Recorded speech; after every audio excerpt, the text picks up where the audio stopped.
Olive వ్లాగ్స్‌కి స్వాగతం. ఈరోజు మన ఫ్యామిలీ మెంబర్స్‌తో నేను షేర్ చేసుకోబోయే రెసిపీ వచ్చేసి సోయా రైస్. చేయడం చాలా ఈజీ. ఎలా చేసేయాలో చూసేద్దాం. చకచకా చేసేద్దాం. ముందుగా ఒక బౌల్ తీసుకొని అందులోకి 1 కప్పు బాస్మతి రైస్ అయితే వేసుకుంటున్నాను.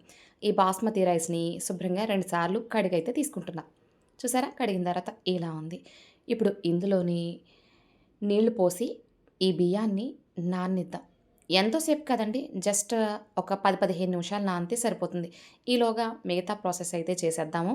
ఇప్పుడు దీన్ని పక్కన పెట్టేసుకుందాం. ఇప్పుడు వేరొక బౌల్ తీసుకొని అందులోని 3/4 కప్పు సోయా అయితే వేసేసుకొని అందులోనే వేడి వేడిగా ఉన్న నీళ్లు వేసేసి 1, 2 నిమిషాలు నాననిద్దాం.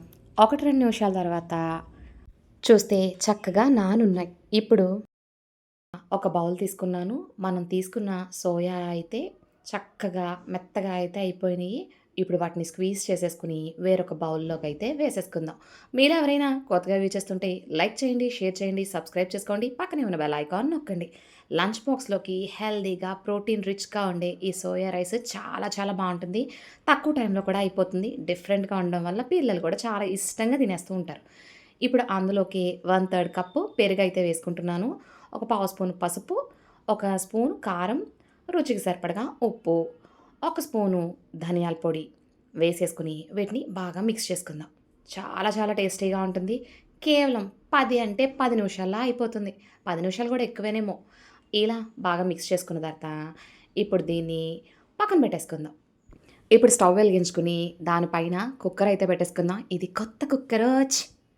ఇప్పుడు అందులోని 2 టీ స్పూన్ల ఆయిల్ వేసుకున్నాను. ఒక టేబుల్ స్పూను నెయ్యి వేసుకున్నా. ఇప్పుడు అందులో ఒక బిర్యానీ ఆకులు, హోల్ గరం మసాలా లైట్‌గానే వేసుకుంటున్నాను చూసారా? అందులోనే కొద్దిగా జీలకర్ర ఇవన్నీ వేసేసుకొని ఒక్క నిమిషం ఫ్రై అవ్వనిద్దాం. ఫ్రై అయిన తర్వాత అందులోని మనం ముందుగా కట్ చేసి పెట్టుకున్న ఒక పెద్ద ఉల్లిపాయ, 4 పచ్చిమిరపకాయలు వేసి ఉల్లిపాయలు జస్ట్ ఫ్రై అవ్వనిద్దాం. హోల్ గరం మసాలా అంటే ఏంటంటే చిన్న చెక్క, లామ్ మొగ్గలు, దాల్చిన చెక్క, మరాఠీ పువ్వు ఇవన్నీ వేసుకున్నాను అంతే. చాలా తక్కువ మసాలా అయితే యూజ్ చేస్తున్నాను. పిల్లలకి ఇష్టంగా నోటికి కమ్మగా ఉండాలి కాబట్టి. ఈలోపే మన ఉల్లిపాయలు కూడా చక్కగా వేగిపోయినాయండి. చూసారా?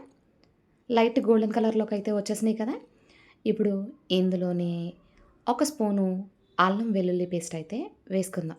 ఒకే ఒక స్పూను అల్లం వెల్లుల్లి పేస్ట్ అయితే వేసేసి, అల్లం వెల్లుల్లి పేస్టు పచ్చివాసన పోయేదాకా అయితే ఫ్రై చేసేసుకుందాం. చాలా సింపుల్‌గా, టేస్టీగా ఉంటుంది. ప్రోటీన్ ఎక్కువగా ఉండడం వల్ల పిల్లలకి కూడా మంచి ఫుడ్ పెట్టిన వాళ్ళం అవుతాం. ఇప్పుడు ఇందులోని మనం ముందుగా మ్యాగ్నేట్ చేసి పెట్టుకున్న సోయా ఉంది కదా! దీన్ని మిల్ మేకర్ అని కూడా అంటూ ఉంటారు. దాన్నైతే మనం ఒకసారి కలిపేసుకొని, అప్పుడు ఇందులో అయితే వేసేసుకుందాం. వేసేసుకొని ఇవిప్పుడు కొంచెం ముద్దగా ఉన్నాయి కదా! ఇవి విడివిడిగా అయ్యేదాకా ఒక 2, 3 మినిట్స్ ఫ్రై చేసుకుందాం. మంటని లో టు మీడియం ఫ్లేమ్ మీద అయితే అడ్జస్ట్ చేసుకున్నాను. ఇప్పుడు 1, 2 నిమిషాల తర్వాత చూస్తే చూడండి అవి చక్కగా ఫ్రై అయిపోయి మనకి కనిపిస్తూ ఉంటాయి. బాగా ఎక్కువ వేపాల్సిన అవసరం లేదు. జస్ట్ అవి నేను చూపిస్తున్నట్టుగా ఉంటే సరిపోతుంది. చూడండి విడివిడిగా అయితే వచ్చేస్తుంది. ఇప్పుడు ఒక అర స్పూను గరం మసాలా అయితే యాడ్ చేసుకొని ఒకసారి మిక్స్ చేసుకుందాం. గరం మసాలా లేకపోతే అంత ఫ్లేవర్‌ఫుల్‌గా ఉండదనుకుంటా. ఏ రైస్ అయినా సరే. ఇప్పుడు అందులోనే కొద్దిగా కొత్తిమీర వేసుకుంటున్నాను.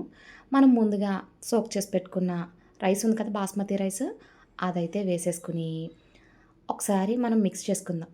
మనం తీసుకున్నది బాస్మతి రైస్ కాబట్టి ఒక కప్పు బాస్మతి రైస్‌కి 1:35 కప్పు వాటర్ అయితే కరెక్ట్‌గా సరిపోతాయి. అంటే కొంచెం తక్కువ 2 గ్లాసులు పోసుకోవాలన్నమాట. లేదు మనం మామూలు రైస్‌తో చేస్తున్నాం అనుకోండి, అప్పుడు ఒక గ్లాస్‌కి 2 గ్లాసుల నీళ్ళైతే వేసేసుకోండి. ఇప్పుడైతే వాటర్ అయితే వేసేస్తున్నాను. ఒకసారి మిక్స్ చేసుకొని మీరు టేస్ట్ అయితే చూడండి. సాల్ట్ సరిపోయిందా లేదా? కొంచెం మసాలా ఏదైనా యాడ్ చేయొచ్చా? మీకు తెలుస్తుంది కదా! మీ టేస్ట్‌కి అనుగుణంగా అయితే దాన్ని సెట్ చేసుకోండి. కుక్కరు మూత పెట్టేస్తున్నానండి. ఒకే ఒక్క విజిల్ వస్తే సరిపోతుంది.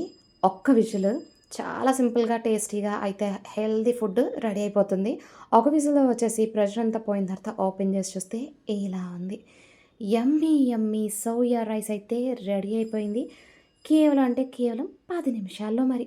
ఇంకెందుకు ఆలస్యం వేడి వేడిగా సర్వ్ చేసుకోవడమే. ఇది రైతాతో తిన్నా, చికెన్ కర్రీతో తిన్నా సూపర్ ఉంటుంది.